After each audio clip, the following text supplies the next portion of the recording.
The Who is Who forum is part of the pre-course section of the image and is also briefly mentioned in the Welcome to the Course page. Once you click on it, you can find a suggestion on the kind of information that you can share with others when introducing yourself. Questions 6 and 7 over here come from the My Expectations questionnaire that was part of the Course Image 9, but will not be used in Course Image 10 anymore for the 2018 residential activities.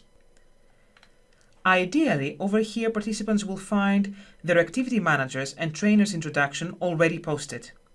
They can add their own by clicking on New Discussion Topic.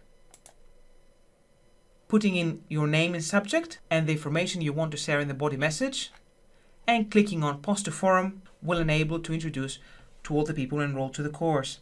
Using the Who is Who forum can be used as an ice-breaking pre-course activity that introduces learners to your course smoothly from the online to the face-to-face environment.